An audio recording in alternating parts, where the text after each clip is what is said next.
Welcome to the Connected Leaders Academy virtual conference designed to reshape your vision of transformation. As we navigate the evolving business landscape, our speakers will unveil innovative strategies to manage and initiate change. Prepare to adapt, innovate, and lead, ensuring your role as a catalyst in this transformative era. Hello, my name is Tammy De Mirza. I'm known internationally as the Breakthrough Alchemist, and today I'm going to be sharing with you how you can awaken your inner genius. And guess what that is? Steve Jobs himself knew something about this. So I want you to think about Steve Jobs throughout this talk because he was clairvoyant. What we're talking about today is the five senses and how you can tap into your intuitive abilities and be an expert intuitive like I am. Now, I read people for a living. And if you don't mind, I'm going to share my story about how this started. When I was only 11 years old, I had my first supernatural experience. I think that I was already clairsentient. I was a very sensitive little child. I was picking up on a lot of energies and moods and things like that. But one day, everything changed when a Southern Baptist pastor came into my grandmother's home and she brought him over to us. And when he started talking about love and God and Jesus loving me, I was very curious as an 11-year-old and was like, what are you talking about? Who are these guys? And they've never met me. So how can you tell me they love me?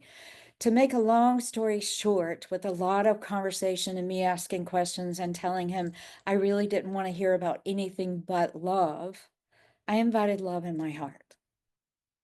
And he said something very striking. He said, "You will be reborn. You will not be the same person." And I really wondered what that looked like. Well, guys, I found out the very next morning when I awoke.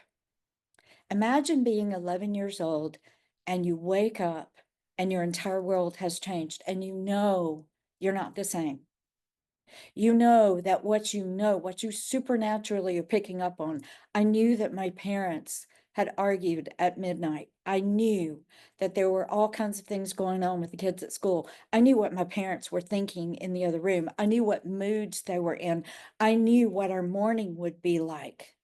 I wake up and I am in this new reality and I am a supernatural being and all of my abilities woke up and I didn't know what to do with them.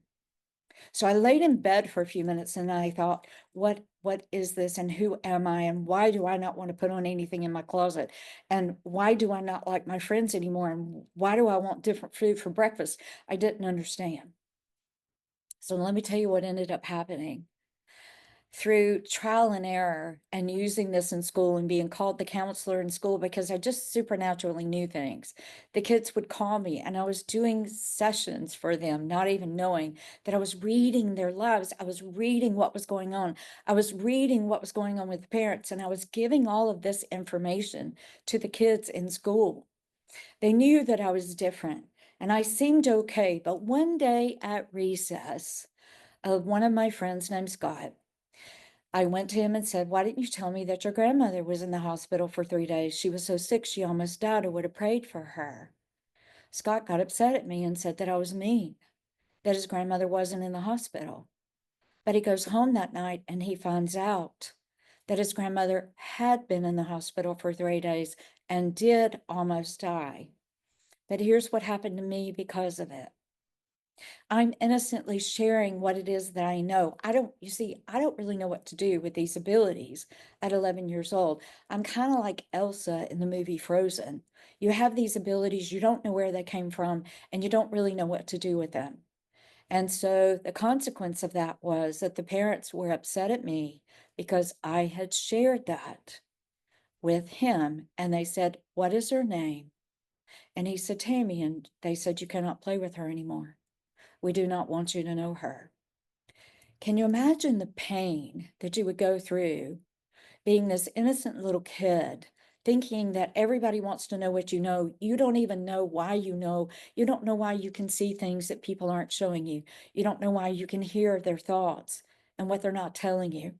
You don't know why you can smell the essence of the energy of what they're going through in their lives. You don't know why you can taste the essence and the whole energy of what they're digesting in life. You don't know why you feel their emotions and you start crying 5 minutes before they do, before they open up and tell you what's going on. This is who I was, and this is how I was functioning.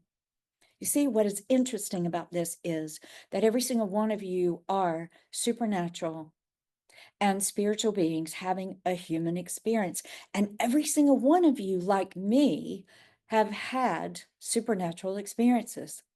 I bet you can just imagine what it's like because you have experienced this yourselves. You probably questioned yourselves. You probably wondered, what is going on with me? Am I going crazy? Why is everybody else in the room not seeing or hearing or smelling or tasting or feeling what I'm feeling? When you fast forward and you hear the rest of my story and why I do what I do right now for people and why I had to learn how to embrace my abilities and actually use them to overcome things in my life is because I shut them down completely. I disowned them. You see, I'd had so many supernatural things occurring from even people coming in my home and me scanning their bodies and telling them what the doctor diagnosed them with, seeing the cancer in the right lungs, laying my hands on them, and they were supernaturally healed. I had all of these abilities, but I knew that there was something off about it because all of these healings, all these people that I helped, all of this information that I gave, I was also punished and treated differently and avoided. And they didn't want me to speak sometimes. And I didn't know what to do with this. I was too immature. So in my late 20s, I shut this down. I shook my fist at the universe and God and said, stop this, stop sending me people. I just want to be normal. And I was also living in a very abusive marriage where he had been diagnosed with 3 different things. And if you knew what those 3 things are, you would say one of them was enough to drive somebody crazy. But let me tell you what ended up happening. When I pulled in, when I hid it, when I concealed it, when I didn't feel it, it was very much like Elsa on the movie Frozen. I'm closing myself off on the outside. I look like a normal functioning person that's establishing a business and making her way and buying a home and going through divorce and getting everything settled up and looking like I'm successful. But on the inside, I was hurting. I was crippled.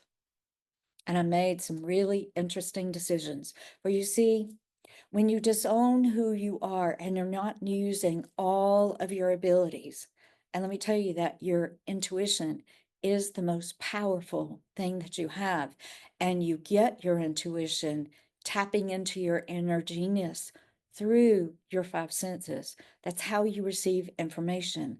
And you, dear one, receives dominant information through one of the 5 senses, which I'll talk about later. But what I did by denying who I was, by shutting down, by closing in, by feeling like my abilities actually hurt people, it wasn't enough to have the abilities.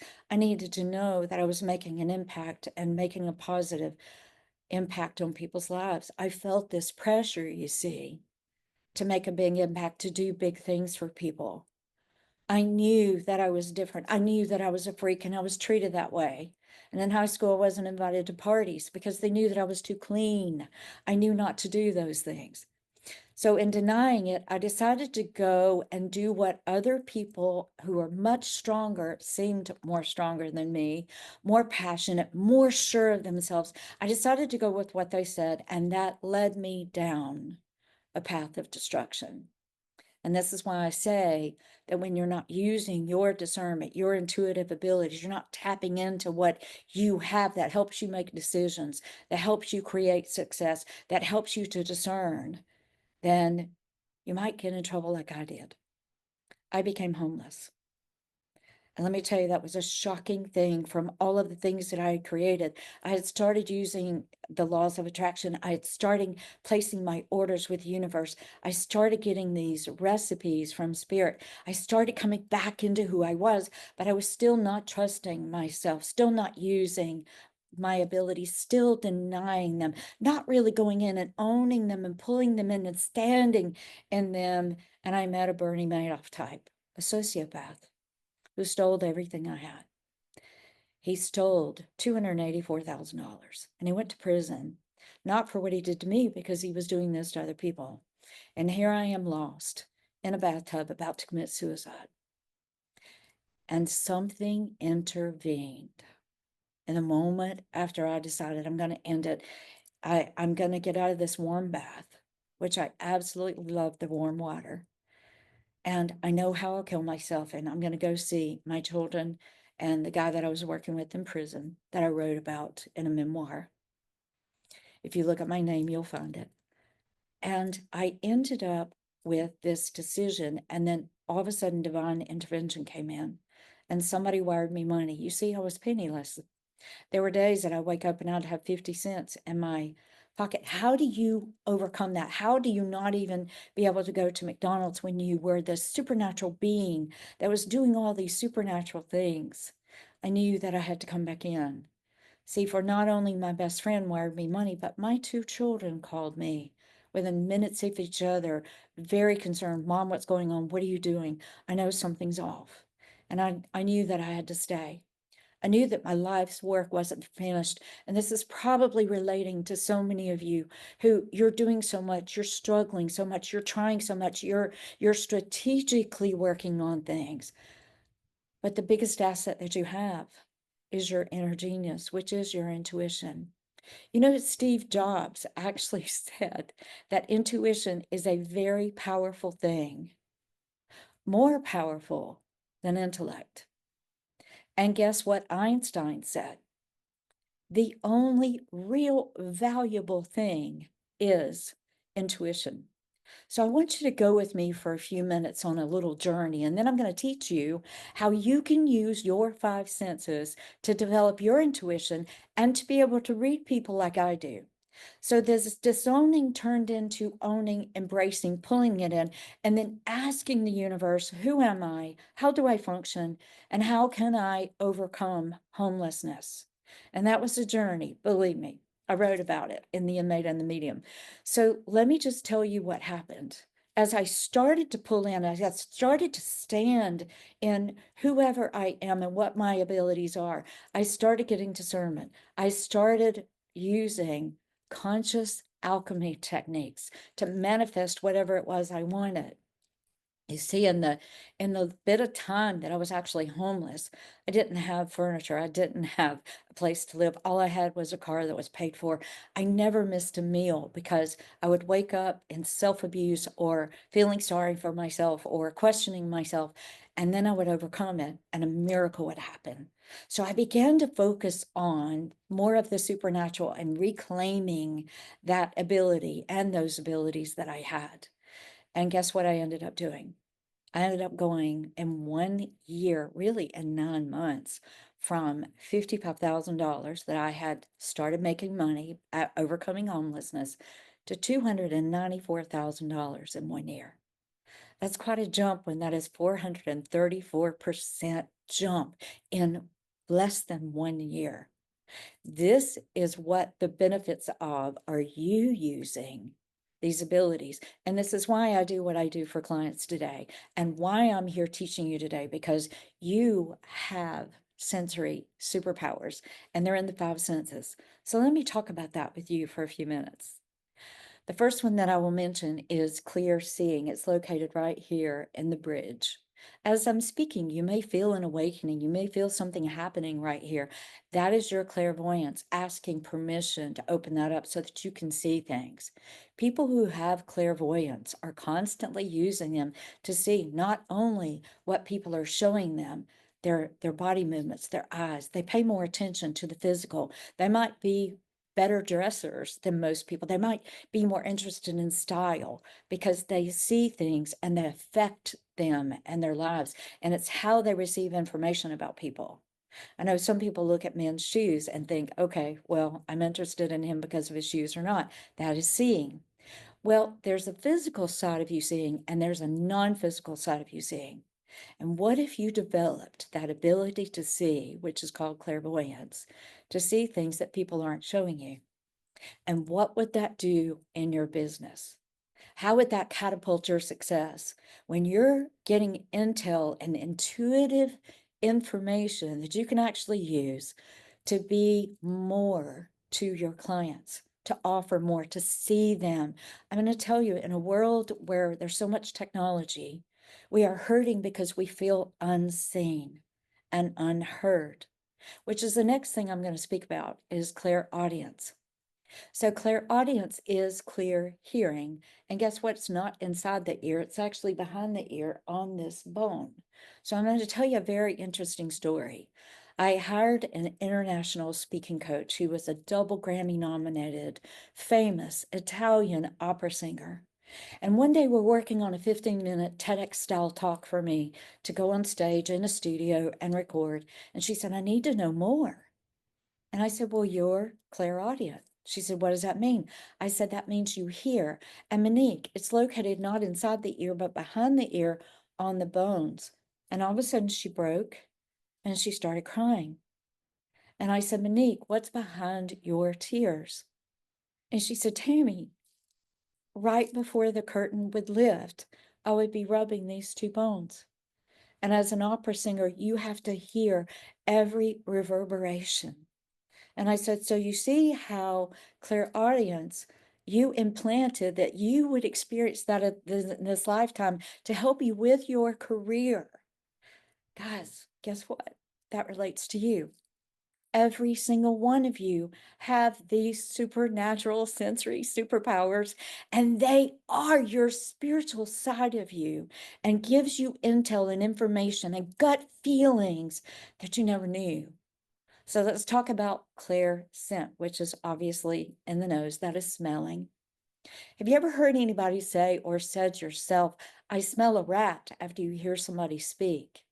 That is clairscent. That is you discerning. That's a really good warning one, is your clairscent. Clairgustance is through the mouth, but it goes all the way down to your digestive system. Have you or anybody close to you ever experienced digestive issues? Well, I'm going to give you a secret as somebody who knows very much about clairgustance. Clairgustance is about tasting the energy and the essence of things. That is where we have gut feelings. Steve Jobs even talked about these gut feelings and trusting his gut feelings, which was his intuition.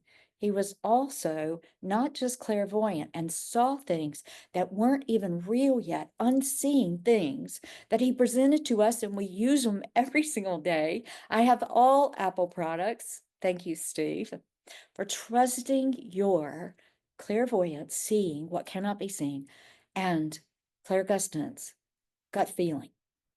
So if you know anybody with digestive issues, it is because they are tasting their life and it doesn't resonate, and they're having a hard time digesting the information that they're receiving. Isn't this amazing that you have these innate abilities and that you're actually using them in the physical and you don't even know it? So I'm going to give you another example of clairgustance. My son-in-law, Tanner, is a master chef. And I watched him go through a stroke. I actually intuitively gave him a warning a week before the stroke happened and told him he's got a very short window of time to change the stress, or something was going to happen in his body that was going to shut him down. And he didn't adhere. He just kept with the pressure and the stress, and he had a stroke at only 38 years old. As he was recovering and he started going into the kitchen, and I saw him using his creative abilities, and he was in the kitchen and I was babysitting, and I'm watching him right next to me performing, creating like an artist. And I love watching him do his craft. Guess what he did when I said, what are you making and what ingredients are you going to put into it? He automatically took his hand and he put it right below on his diaphragm and tapped it. That's because he was supernaturally tapping into clairgustance, tasting things and knowing what ingredients and how to put it together and how long to blend it. That is clairgustance. So you can see how that ability that he pre-chose before he came in this lifetime and developed is associated with his career. You see, it comes together. And then there is clairsentience. Clairsentience is feeling, and it's not just located in one area of the body, even though I usually am using my hands to show feeling, because our hands is how we feel the world. But clairsentience is over the entire body. So you know what it's like when you get a tingling on the top of your head, your crown chakra is opening up, or you feel warmth in your hands if you are a healer, or you feel a resonance, or you feel your stomach or your chest getting heavy because somebody's saying something that is heavy, or you're having a hard time breathing because there's so much pressure because of the way that you're thinking.